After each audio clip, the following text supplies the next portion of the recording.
Hi guys, it's Jordan here from Overland and welcome to my channel. In this video, I'm gonna give you 5 key points to successfully organize your adventures. Actually, tomorrow with my girlfriend Lizanne, we're gonna go in the French Alps for a week-long overland trip. So I already did a lot of planning and preparation. I still have a few things to do. But I remember that you were a lot to ask me, how do I plan my trips? So right now I'm gonna give you tons of infos about overland trips and adventure planning, but most of all, 5 simple steps to follow that will make your trip an awesome one. Stay tuned. First, the location. This also includes the routes, the dates and the activities. It seems a lot, but actually everything's related and goes together. Because, for example, if you only have a weekend to go out there, you're not gonna pick a location that requires an entire day of driving to get there. That's not possible and you're not gonna enjoy your trip. So you'll have to adapt your location depending on your date. One thing I like to do first is to check the weather. So it's gonna be a bit difficult for a month-long trip, but for a weekend or a week trip, you're gonna be able to have a pretty accurate weather forecast. And this will impact your routes, but also the activities you want to do once you get there. For the routes, and especially the off-road or overland trails, I like to use Wikiloc. You have a website, but this is also an app you can use on your phone, which is full of awesome trails you can follow. You can download the GPX file to upload it on Google Maps or on another app to travel with. And it's a very nice resource to find local trails in a region or in an area you don't know. And for my oncoming trip, I actually picked 3 different trails that look pretty promising. So I hope this will be good. What I also like to do is to use Google Map with the satellite view. I'm not gonna plan anything with it, but I'm gonna check on the different roads, the different trails, because sometimes, like in the mountains region, you can't easily access one village to another, so you will have to check the roads and don't be caught in the middle of nowhere while you're out there. So you're gonna lose time and it's not gonna be a very good time for you. So a general check of the area on Google Maps can save you some trouble once you get there. What I also use is YouTube to find some nice infos about the location I want to go. You just have to type the name of the location you want to go and you will find some nice infos about it. And it doesn't really matter if it's hiking videos, mountain biking videos, even if you want to do an overland trip, because you're gonna find tons of useful infos. You can note that in your road book. I'm gonna talk about it a bit further in the video. But YouTube is a great source of infos as well. And the last one we don't really think about directly is Instagram, but we're not gonna use like the hashtag search, but more the location search. And even if you just put a general area, you're gonna find some nice pictures of nice places you might want to visit and not miss during your trip. And actually for my oncoming trip, I came across on Instagram with this location search a few lakes and waterfalls that definitely worth visit, and we're probably gonna go check them out during our hikes. And what I do during this first step is actually to note everything on my computer or just on a piece of paper, everything about this trip. So where I want to go, the trails I want to drive, the activities I want to do, but also the dates, the day 1, the day 2, day 3, day 4, and etc. And this will be useful for the general schedule or the general road book of the trip. And now, the second point. The second one is food and water. And the general rule I follow is that I like to go on a trip with at least 3 days of food and water in my rig. That will allow me to safely travel to my destination, but also once I get there, I'm not gonna have to rush to the grocery store and I can start the adventure right now. And this will also depend on the location and how wild it is. Maybe you're not gonna have grocery stores, maybe you're not gonna have water source. So this is something to think about before going, and maybe you're gonna have to go with a week of food and water. And if you can, really, this is very important, you have to spot before going, all the water source you can have during your trip. And for the rest, usually Lizanne, my girlfriend, take care of it, and she makes some nice meal schedule for the trip. And also, like we're gonna do that right now after this video, is start some meal prep before going. So we're gonna probably cook some rice and stuff that takes time to cook, and before it's gonna be way more convenient while we get there. We are not gonna waste time cooking rice or cooking whatever. We'll just have to get it a bit warm and heat it. And another wise thing to do before going, especially if you go with your girlfriend, is maybe to spot some good, nicely rated restaurants where you go. Because you're gonna spend a good time with your girl, it's not gonna be camping, so maybe she will be pretty happy about it. It's also a good occasion to try local food and meals. Step 3. This is vehicle and fuel. This is actually pretty important, and you want to go with a reliable vehicle, so a general check is a must. So you can check the basics like the oil levels, all the fluid levels actually can go under it, and check if you don't have any leaks, any loose bolts. General checkup of your roof rack. If you have a Subaru, you can check your CV boots as well. For this trip, I actually did my oil change and changed the filters as well. Oil filter, air filter. Check your batteries level as well. Really a general checkup. And most of the time, the longer you go, the longer your checkup is gonna be. And what I like to do the day just before going is to check my tire pressure for all the driving I'm gonna have to make before getting to the location, but also a quick stop to the gas station, so I won't have to do that the day I need to go. It seems really important, and you're gonna be tempted to do that the day you want to go, but trust me, it's definitely worth doing that the day before, having everything ready, so you'll just have to get in your car and drive. Point number 4. It's the gear. And what I mean about that is checking, prepping, and packing all your gear. And if you don't really know what to bring during your adventure, or maybe if you want to try new stuff and upgrade your kits, you can actually see my personal gear list on my website. It's at lsmoverland.com/gear, and you're gonna have the whole list. And trust me, it's gonna be a huge help for you to create and organize your own kit. I'm gonna put the link right there and in the description as well, so make sure to check it out. And when we talk about gear before an adventure, we all have this picture in mind. We see that a lot of Instagram of people laying all their gear on the floor before going, so they can nicely check it. This is something I don't like because it's really time consuming. I don't even have the space to do that. So to not forget about anything, I do that in another way. And what I do is that I ask myself every time the same but simple and essential questions. Like, can I sleep during my trip? Yes, I have my blankets, I have my pillows, I check the weather, the temperature is not gonna be too low, so that's gonna be good. Can I eat during my trip? So I'm not talking about food because that was the point 2, but it's more about the cooking gear. So do I have my stove? Do I have my gas canister? Do I have enough gas to cook for an entire week? Do I have cutlery, plates, everything? That's okay, that's checked. Can I drink? Do I have my water jugs? Do I have my purification tablets and everything that is water related? And that is pretty important, so don't forget about this one. Another one is, can I clean myself during this trip?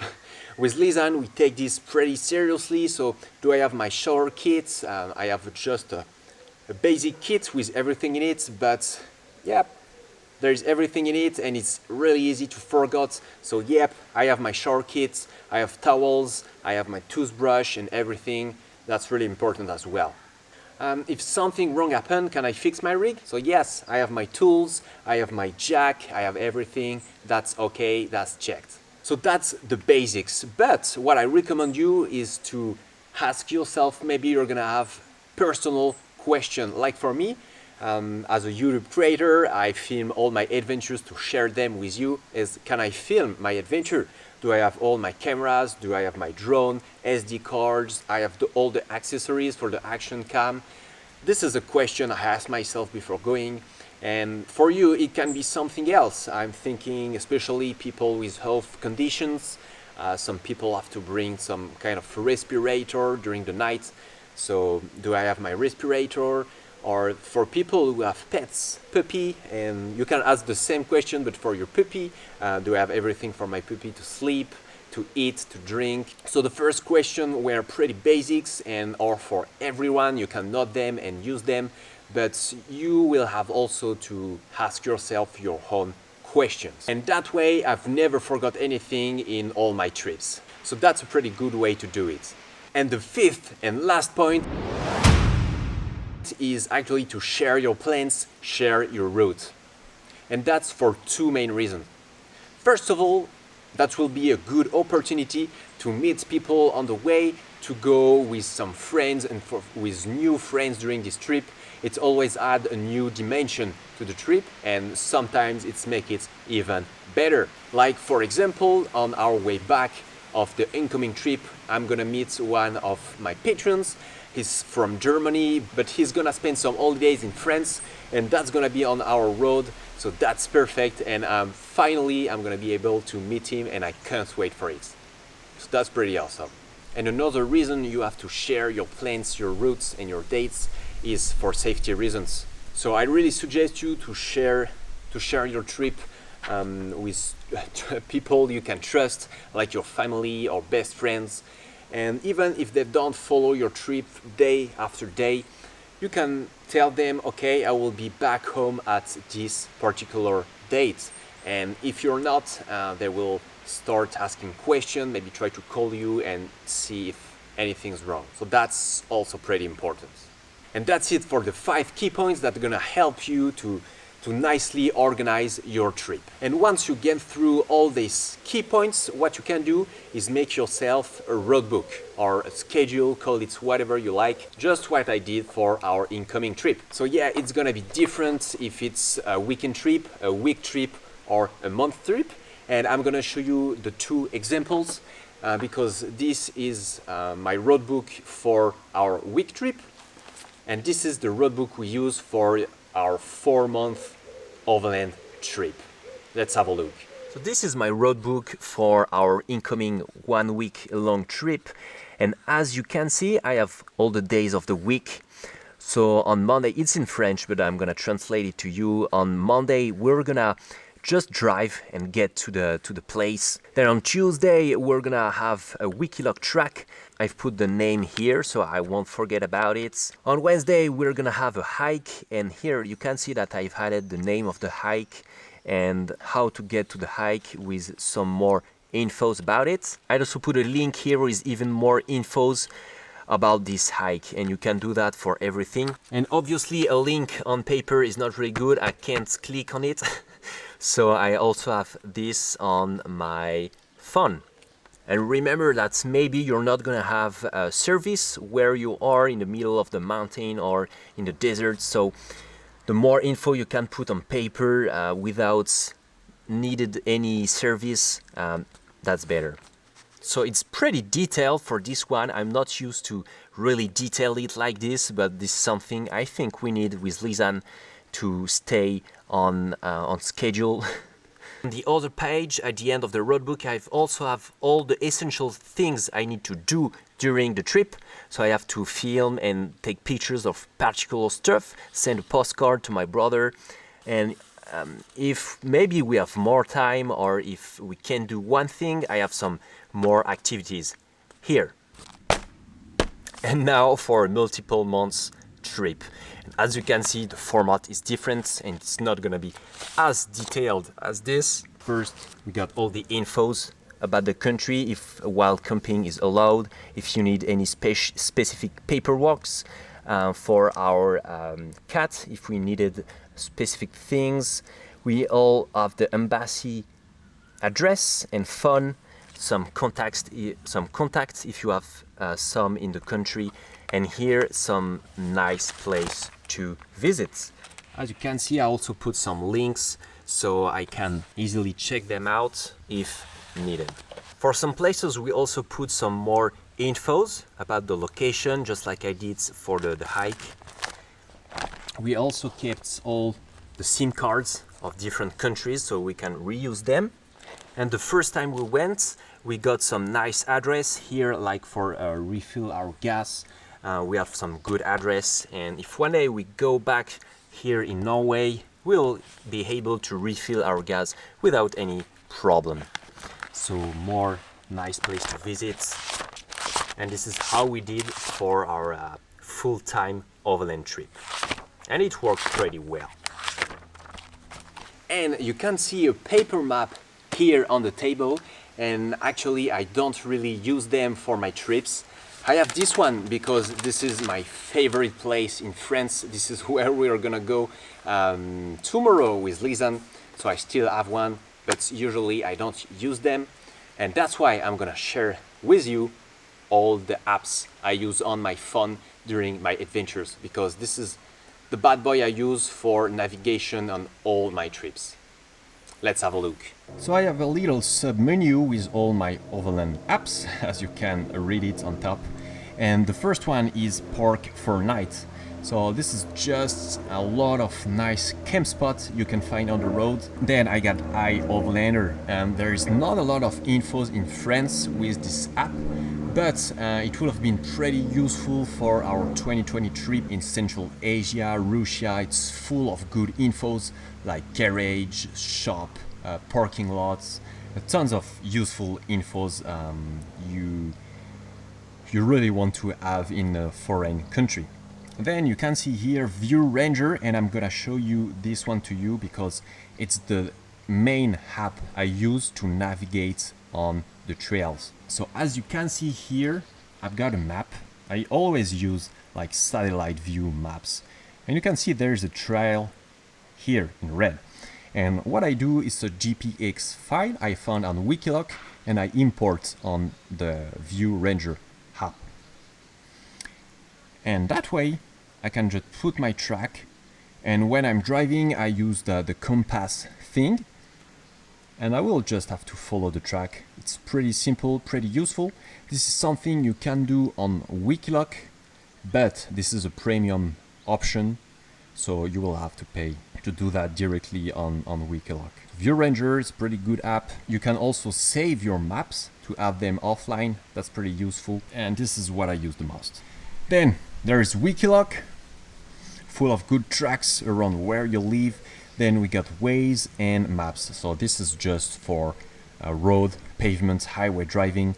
Maps is also good with the satellite view to have a bit more infos on the location or on the area you want to go. And then you got the compass of the phone. I don't really use that. Spirit Monitor is just to follow the gas consumption of the Foracer.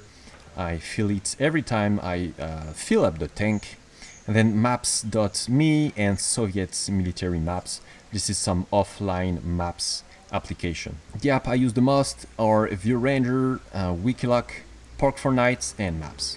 So that's it for the 5 key points of how I prepare my trip and for the apps I use to navigate during my trip. I really hope this video has been helpful and will help you plan your trip in the future. If you liked it, please subscribe to the channel, and you can also share this video, it's always a help. You can also check my brand new website that is full of awesome contents and my Instagram accounts. All the links are down below in the description.